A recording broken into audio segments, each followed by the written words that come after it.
Magandang umaga ng Miyerkules po sa inyong lahat at narito na ang ating weather update ngayong August 21, 2024. Sa ating latest satellite images, makikita natin na itong southwest monsoon o hanging habagat ay nakakaapekto partikular na lang dito sa may dulong bahagi na ating bansa. Halos wala na itong masyadong epekto pa sa ating kapuluan. Samantala, yung low pressure area na ating minonitor kahapon, ito ay nasa labas na ng Philippine Area of Responsibility. Hindi na rin ito makakaapekto sa ating bansa at kahit hanggang ngayon po, malit pa rin tsansa na ito ay maging bagyo. So sa ngayon nga, easterlies o yung hangin na nagmumula sa karagatang Pasipiko mula sa silangan ang siyang pinaka nakakaapekto partikular na dito sa may area ng eastern Visayas kasama din yung eastern Mindanao. So ngayong araw inaasahan natin malaking bahagi ng ating kapuluan ay makakaranas ng generally fair weather. Mainit na tanghali pa rin ang mararanasan lalong-lalo sa may area ng Luzon habang malaki yung chance ng mga pag-ulan, pagkidlat, pagkulog sa hapon hanggang sa gabi dulot yan ng mga localized thunderstorms.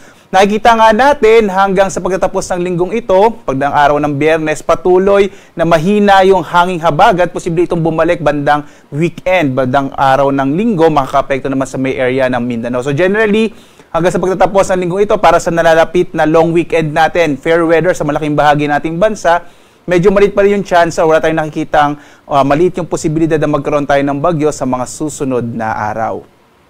Dito nga sa Luzon, makikita natin na malaking bahagi ng Luzon ay makararanas ng mainit na tanghali habang malaking chance ng mga pag-ulan sa hapon hanggang sa gabi. Kaya mag-ingat pa rin po tayo at maging handa sa mga posibilidad ng mga localized thunderstorms. At dahil mainit na tanghali nga mararanasan natin, yung agwat ng temperatura sa lawag na sa 26 to 33 degrees Celsius, sa Tuguegarao 24 to 34 degrees Celsius, habang sa Baguio hanggang 25 degrees Celsius. Sa Kamaynilaan naman, yung agwat ng temperatura natin 25 to 33 degrees Celsius, sa Tagaytay naman 23 to 32 degrees Celsius, habang sa Legazpi nasa 27 to 33 degrees Celsius. At malaking bahagi din ng Palawan ay makararanas sa mga isolated rain showers and thunderstorms. Agwat ang temperatura sa Kalayaan Islands 26 to 32 degrees Celsius, habang sa Puerto Princesa hanggang 33 degrees Celsius. Mga isolated rain showers and thunderstorms na mararanasan dito sa mga kababayan natin sa may area naman ng Visayas. Ang agwat ng temperatura sa Iloilo 25 to 33 degrees Celsius, sa Cebu hanggang 32 degrees Celsius, habang sa Tacloban 27 to 33 degrees Celsius.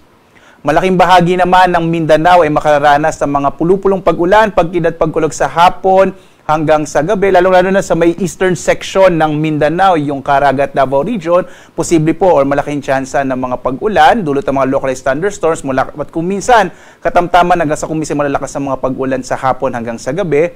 Agwat ng temperatura Zamboanga 24 to 33 degrees Celsius, sa Cagayan de Oro 25 to 32 degrees Celsius, habang sa Davao 25 to 33 degrees Celsius. At sa ngayon nga, wala pa rin tayong nakataas sa gale warning sa anumang bahagi ng ating bansa. At ibig sabihin nito, ligtas sa pumalaot ang mga sakyang pandagat, malilit ang mga bangka sa mga baybayin ng ating kapuluan. Samantala, ang araw natin nagsisikat ganap na 5:43 na umaga at lulubog, ganap na 6:15 ng gabi.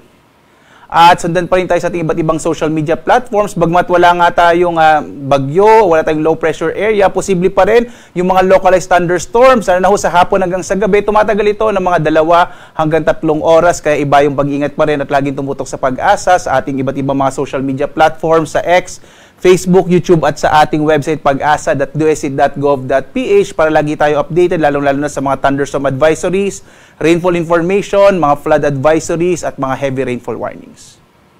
At live nagbibigay update mula dito sa Pag-asa Weather Forecasting Center. Ako naman si Obet Badrina. Maghanda po tayo lagi para sa ligtas na Pilipinas. Maraming salamat po sa inyong pagsubaybay. Magandang umaga po.